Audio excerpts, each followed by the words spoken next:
Halo teman-teman, selamat datang di Value Stock.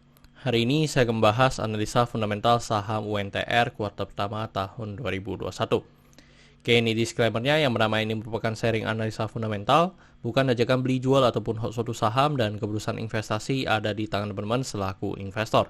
Yang ketiga, dari analisa fundamental ini bisa dijadikan referensi untuk analisa saham-saham yang teman-teman miliki. Oke, pertama-tama kita masuk ke bisnis model dari saham UNTR ini. Untuk kegiatan usaha bergerak di bidang usaha penjualan alat berat, kontraktor penambangan, tambang emas dan batu bara, konstruksi, sama energi. Jadi untuk sumber income-nya berasal dari penjualan alat beratnya dan mengkontribusi sebesar 24%, kontraktor penambangan sebesar 39%, tambang emas dan batu bara sebesar 35%, dan konstruksi sebesar 2%. Untuk energinya masih dalam tahap pembangunan dan mungkin akhir tahun ini akan selesai ya teman-teman.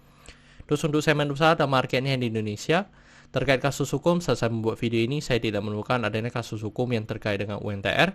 Untuk kepemilikan saham dimiliki oleh Astra sebesar 59,5% dan masyarakat sebesar 40,5%.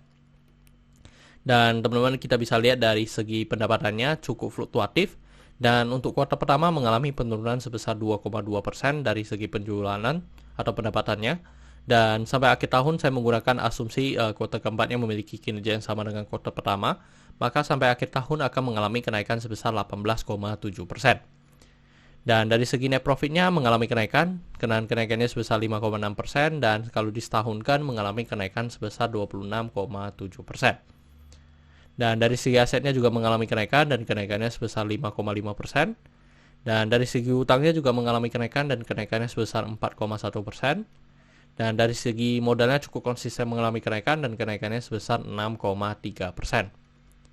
Dan teman-teman ini merupakan summary laporan keuangannya dari 2014 sampai 2021. Dan di sini saya akan banyak membahas tentang rasio keuangannya. Yang pertama adalah NPM atau Net Profit Margin. Untuk Net Profit Marginnya di 10,61%, jadi ini juga mengalami kenaikan dibandingkan dengan tahun sebelumnya. Tetapi masih belum normal ya, yang dimana tahun-tahun sebelumnya di sekitar 13% untuk Net Profit Marginnya. Terus untuk EPS-nya di 2038 dan membuat pernya menjadi 11,55. Jadi ini untuk dari segi per mengalami penurunan yang lumayan dibandingkan dengan tahun sebelumnya. Tetapi kalau kita bandingkan dengan 2018 dan 2019 sebenarnya per ini masih bisa dikatakan cukup tinggi.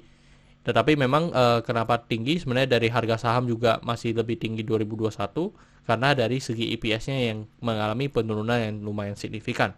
Jadi membuat pernya menjadi 11,55. Oke teman-teman, dari segi book value-nya di 17.989 dan kalau kita bandingkan dengan harga sekarang maka kita bisa mendapatkan PBV-nya di 1,31 kali. Jadi untuk dari segi PBV memang selalu di atas 1 ya untuk saham UNTR ini. Terus untuk dari segi DER-nya di 0,57, jadi ini sangat bagus yang dimana DER-nya sudah di bawah 1 dan sebenarnya cukup konsisten ya selama bertahun-tahun kecuali 2018 yang DER-nya di atas 1, sisanya selalu di bawah 1. Terus untuk ROE di 11,33%, jadi ini juga sangat bagus yang dia di mana di atas 9%. Dan selama 2014 sampai 2021 untuk UNTR ini selalu di atas 9%. Cuman masih belum baik normal yang di mana di atas 15% ya untuk dari segi ROE-nya.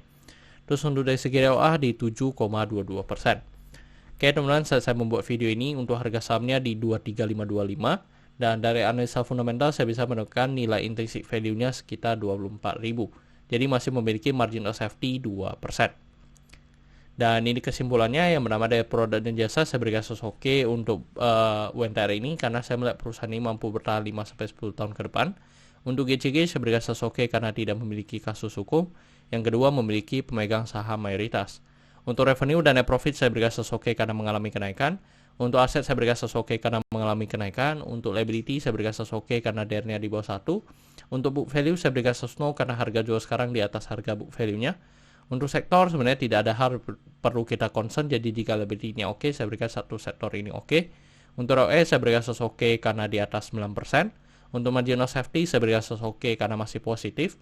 Untuk dividen saya berikan oke karena selama 5 tahun terakhir untuk UNTR ini masih sangat royal membagikan dividen kepada investornya.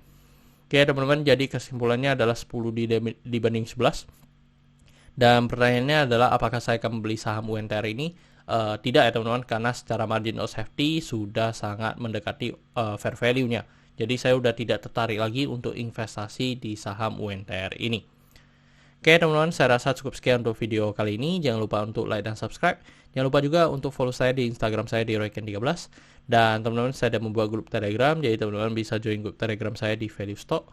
Untuk linknya teman-teman bisa dapatkan di deskripsi di bawah. Dan jika teman-teman ada kode saham yang ingin saya buat analisa seperti ini, silahkan tinggalkan di kolom komentar untuk kode sahamnya.